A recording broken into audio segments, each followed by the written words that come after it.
Somewhere under modern Iraq, there are tunnels no one uses anymore. They are cut from stone, angled with mathematical precision, built to move water silently underground across impossible distances. They are 1,000 years old and they are dead. The Mongols killed them in 1258, and when the water stopped moving, one of the most fertile regions in human history dried up and blew away. The Islamic Golden Age, 5 centuries of science, medicine, mathematics, and philosophy, did not end because of a battle. It ended because of a plumbing system. Why has the most consequential act of environmental destruction in medieval history been almost completely forgotten? February 13th, 1258. Hulagu Khan's siege engines had been hammering Baghdad's walls for 12 days straight. The walls came down. What followed was not a battle. It was a process. The Mongol army, somewhere between 150,000 and 200,000 soldiers, moved through the streets of the greatest city on earth with the systematic efficiency of men who had done this before. From China to Persia, Hulagu's forces had reduced civilizations to silence. Baghdad was simply next. But Baghdad was not simply anything. For 5 centuries, the city on the Tigris had been the beating heart of the Islamic Golden Age. Its libraries held translations of Aristotle, Plato, Euclid.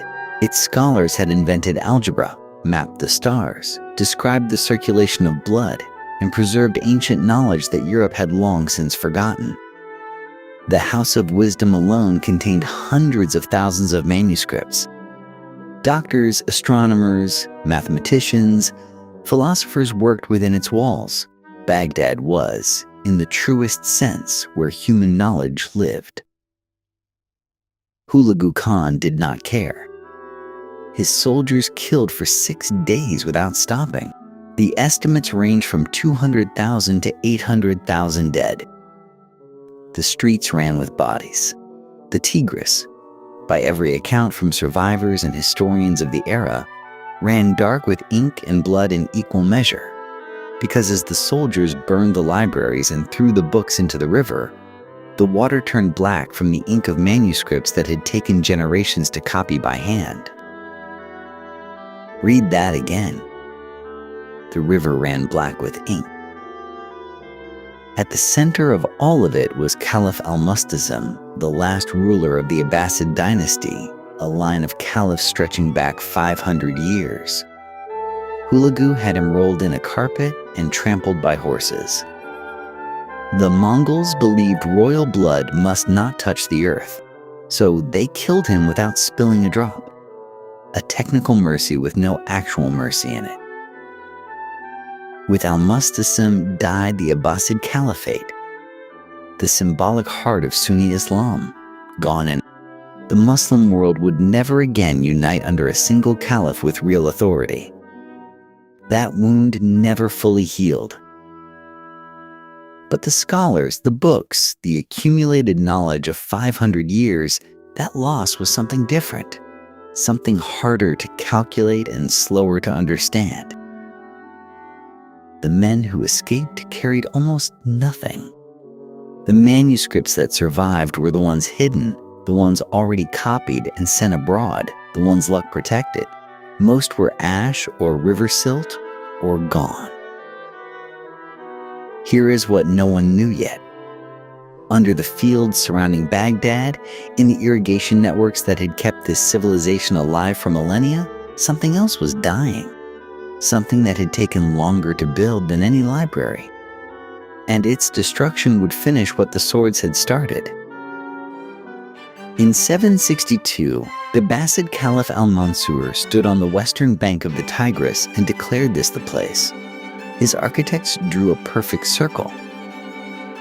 Not a metaphor, an actual circle, roughly 2 kilometers across, with the Caliph's palace and the Grand Mosque at the center, and 4 roads radiating outward like compass points to the 4 corners of the known world. They called it Madinat al-Salam. the city of peace. History would call it Baghdad. Within a generation, it was the largest city on Earth. Estimates put the population at somewhere between 500,000 and 1 million people by the 9th century, when London was a muddy market town of perhaps 15,000. The wealth came from the land. Mesopotamia, the territory between the Tigris and Euphrates rivers, was not simply fertile. It was the original breadbasket, the place where humans had first planted grain, first built cities, first kept written records. The Abbasids inherited 4,000 years of irrigation engineering and improved on all of it. A network of canals spread out from the rivers like veins, turning the surrounding plains into continuous farmland. The food supply supported everything else. Everything else meant the House of Wisdom. Founded under Caliph Harun al-Rashid and expanded by his successor al-Mamun in the early 9th century, it was less a single building than an institution. A funded, organized campaign to collect and translate every significant text in the known world. Greek mathematics, Persian astronomy, Indian numerals. Scholars were paid in gold equal to the weight of the books they translated. Out of that project came Al-Khwarizmi, whose 9th century treatise on calculation gave the world the word algorithm and laid the foundations of algebra. His name, Latinized, became the basis for the word itself. The scholars built on each other across generations. Astronomers corrected Ptolemy. Physicians expanded on Galen. Mathematicians solved problems that Greek geometry had left open for 1,000 years. This was what existed on the banks of the Tigris in 1257, the year before Hulagu's army appeared on the horizon. The city had no idea what was coming, but the land itself was already vulnerable in ways no one had thought to defend. The Narrowan Canal was not a river. It was a decision, made and remade by human hands across 4,000 years. Stretching nearly 300 kilometers east of the Tigris, the Narrowan was the spine of the entire irrigation grid. Off it branched hundreds of smaller channels. Off those branched thousands more. The result was a lattice of controlled water that reached almost every cultivated field in central Mesopotamia, moving water from the rivers to the crops with a precision that required no electricity, no combustion engine, only geometry, gravity, and an unbroken chain of skilled human labor. That labor was the hidden cost of everything. The canals did not maintain themselves. Silt accumulated constantly. Without regular dredging, a channel could choke and die within a single season. The sluice gates, the earthen dikes, the regulator weirs that balanced water pressure across the network, all of it required inspection, repair, and coordination by engineers who understood the system whole. Not just their section. The whole thing.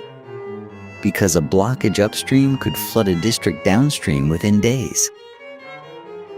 The Abbasid state paid for this. It employed the engineers, organized the labor gangs, and funded the dredging cycles that kept the grid alive. The system had survived conquests before, absorbed new rulers, continued under new names. It could absorb almost anything. Almost anything, as long as the people who understood it survived. This was the fragility hidden inside the abundance. The canals looked permanent. The fields looked permanent. The city rising above them looked like it had always been there and always would be. But the entire apparatus ran on institutional memory, on the knowledge carried inside specific human minds, on the assumption that next season's labor gangs would show up and the engineers who directed them would still be alive. Strip away those people and the machine did not slow down. It did not degrade gradually. The silt came in regardless. The gates went unrepaired. The water went where gravity sent it rather than where engineers directed it. The canal that fed a civilization became the swamp that erased one. Genghis Khan never reached Baghdad. He died in 1227, his empire stretching from the Pacific coast to the Caspian Sea, the largest contiguous land empire in human history. But he had built something that would finish the job for him, a war machine that did not stop moving. The Mongol army was not simply a cavalry force. It was a system. Engineers traveled with the columns. Siege weapons were disassembled, carried across steppes, and reassembled outside city walls within days. Populations that submitted were absorbed. Populations that resisted were erased. This was not cruelty for its own sake. It was policy, and it worked with terrifying consistency. By 1251, Genghis Khan's grandson Mongol sat on the throne of the empire. He had a project: finish the West. He dispatched his brother Hulagu with orders to subdue Persia, destroy the assassins, and bring the Abbasid Caliphate to heel. The army Hulagu assembled was the largest the Mongols had sent in a generation. The first warning came in 1256. The assassins, the Nizari-Ismaili sect operating from their mountain fortress at Alamut in northern Persia, had terrorized the region for nearly 2 centuries. Hulagu's forces took Alamut in a matter of weeks. The grand library inside was partially looted, partially burned. The assassin network, which had survived every previous campaign against it, simply ceased to exist. The message was plain for anyone paying attention. The Caliph Al-Mustazim was not paying attention. His advisors were divided, his military commanders dismissive, and Al-Mustazim himself seemed genuinely convinced that Baghdad's spiritual prestige would protect it. He was the commander of the faithful. No Mongol general would dare touch the seat of the caliphate. He sent back responses to Hulagu's demands that ranged from vague to insulting. By late 1257, Hulagu's army had crossed the Zagros Mountains and was moving across the plains toward the Tigris. The force numbered somewhere between 100,000 and 150,000 soldiers. They came from 3 directions simultaneously, a tactical pincer that left no corridor of escape. Inside Baghdad, the canal still ran. The market still opened. The scholars still copied manuscripts by lamplight.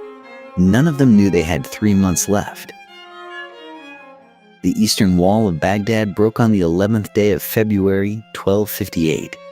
The Caliph had tried one last gamble 3 days before, sending a force out through the gates to meet the Mongols in the open field. It was routed within hours. The survivors fled back through the gates, and the Mongols followed their retreat so closely that the defenders could not close the walls fast enough. Hulagu's engineers had already undermined the eastern ramparts. When the wall came down, it came down fast. What followed was not a battle. It was a harvest. For 7 days, the Mongols moved through Baghdad district by district. Estimates of the dead range from 200,000 to over 1 million. The true number will never be known. What is known is that the killing was methodical, the looting systematic, and the burning deliberate. This was the Mongol method applied to the greatest city in the Islamic world. The House of Wisdom went last. The books inside, centuries of philosophy, mathematics, astronomy, medicine, were thrown into the Tigris in such quantities that the river was said to run black with ink. The dyes from the manuscripts stained the water for days. Up Priver, where the bodies were heaviest, the Tigris ran red. Both stories were recorded by survivors. Both were almost certainly true. The Caliph surrendered on the 10th day. Al-Mustazim, commander of the faithful, the man who had sent insulting letters to Hulagu and waited for divine protection that never came, was taken prisoner without ceremony. Hulagu would not spill royal blood directly. Mongol tradition held that was forbidden. So Al-Musta'sim was wrapped in a carpet and trampled to death by horses. The last Abbasid Caliph of Baghdad died on the ground in the dirt, the hoofbeats doing the work that a sword was not permitted to do. 500 years of continuous Islamic scholarship ended in 8 days.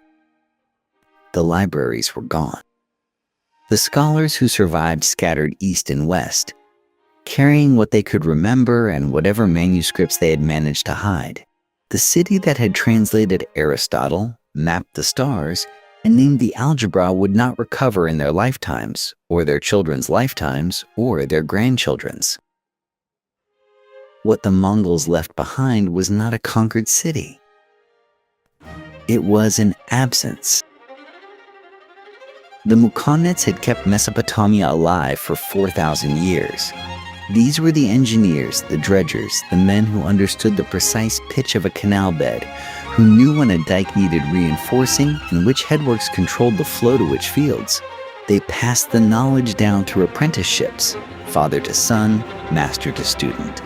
When the Mongols swept through Baghdad in February of 1258, they killed them. Not as a strategy, simply because they killed everyone. The math of what followed was brutal and simple. The canals of the Tigris-Euphrates system required constant maintenance, every season without interruption. Silt accumulated at predictable rates. Without dredging, a major canal could become unnavigable within months. Without the men who knew how to dredge it, and where, and when, the silt won. It won fast. By the summer of 1258, the first of the great irrigation channels were silting up. Water that had once fed terraced fields across the alluvial plain backed up, pooled, and flooded lowland areas that had never been designed to hold it. The salt in the floodwater settled into the soil. Then the water receded, and those fields were dead. Not dormant. Dead. Salinized land in that climate does not recover in a generation. The deliberate destruction made it worse. Hulagu's forces did not simply ignore the infrastructure. They broke it. Dams that had controlled seasonal flooding for centuries were demolished. Headworks that distributed water across entire districts were torn apart. Whether this was policy or plunder, the effect was the same. The system that had been built over millennia to hold the desert back collapsed in a single year. A landscape that had fed millions began to revert. Fields that had produced grain since the time of Babylon turned to scrub. Villages that survived the sack found themselves without water the following spring. Many simply emptied. The population that had not been killed drained away, and with them, the last institutional memory of how the system had worked. This was the wound that did not close. Armies can be rebuilt. Cities can be reconstructed. But the knowledge of how to keep two rivers in service, held in the minds of men who were now dead or gone, had no replacement waiting. The land remembered what it had been before the canals. It went back there. Within a decade of the sack, salt was winning. It worked slowly, invisibly, the way the worst catastrophes do. Water left standing on flat ground evaporates. What it leaves behind is mineral residue, white crusts forming at the surface, each dry season depositing another layer. The soil becomes alkaline. Roots cannot penetrate it. Seeds that do germinate die before they establish. The process is self-reinforcing. Less vegetation means more evaporation. More evaporation means more salt. The land does not degrade gradually and then stabilize.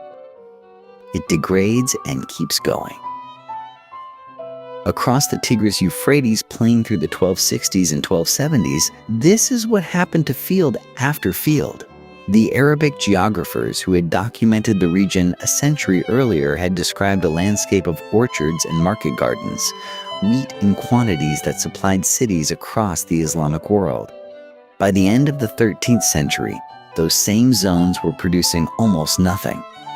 Population surveys, tax records from the early Ilkhanate, and later medieval accounts all tell the same story. The inhabited area of Iraq shrank to a fraction of what it had been. Cities that had held hundreds of thousands of people were reduced to small settlements clustered near whatever water still flowed clean. The Ilkhanate, the Mongol successor state that governed the region after Hulagu, made attempts. There is evidence of sporadic canal repair under Hulagu Khan at the very end of the 13th century, but the knowledge problem was not solvable by decree. You cannot order a canal back into service when the men who understood its geometry are gone, when the institutional memory that tracked silt loads and seasonal flows no longer exists anywhere. Ghazan's reforms produced local improvements that did not last. They were repairs to a system whose underlying logic had been erased. By 1300, historians estimate the agricultural population of Iraq had fallen by roughly 75% from its 12th century peak. Some of that was the massacre itself. Most of it was what came after: starvation, displacement, land that would not yield. The point of no return had passed quietly, somewhere in those first waterlogged, salt-whitened years after 1258. No one had marked it. By the time anyone tried to reverse what was happening, the land had already made its decision. What had once fed an empire was becoming desert, and it was not finished yet. The scholars who escaped Baghdad carried what they could. Manuscripts rolled into oilcloth, equations memorized because the books were already burning. They moved west, toward Cairo, toward Damascus, toward any court that would receive them. Some made it. Many did not. What arrived in Cairo was a fraction of what had existed. The House of Wisdom had held works that existed nowhere else in the world. Translations of Greek texts that Europe had never seen. Original Arabic advances in algebra, optics, and medicine that had no copies. When Hulagu's soldiers burned it in 1258, those works did not migrate somewhere safer. They ended. Scholars who had spent careers building on that foundation suddenly had no foundation. Fields of inquiry that had been advancing for 400 years simply stopped. The survivors were absorbed. Cairo under the Mamluks became a refuge, a kind of holding pattern for Abbasid intellectual culture. Damascus took in others. The knowledge that transferred was real, and it mattered. But transplanted scholarship is not the same as an intact civilization. The networks were broken. The libraries were ash. The institutional momentum was gone. Baghdad itself never recovered its centrality. The city that had been the unquestioned capital of the Islamic world, the place where caliphs received ambassadors and philosophers debated and funded academies, became a provincial town under Mongol governance. It had no caliph. The Abbasid line that had held symbolic authority over Sunni Islam for 5 centuries was finished. The Mongols had executed al-Mustasem, and there was no succession, no continuity, no center left to hold the idea of a caliphate together. Historians still argue about the question of causation.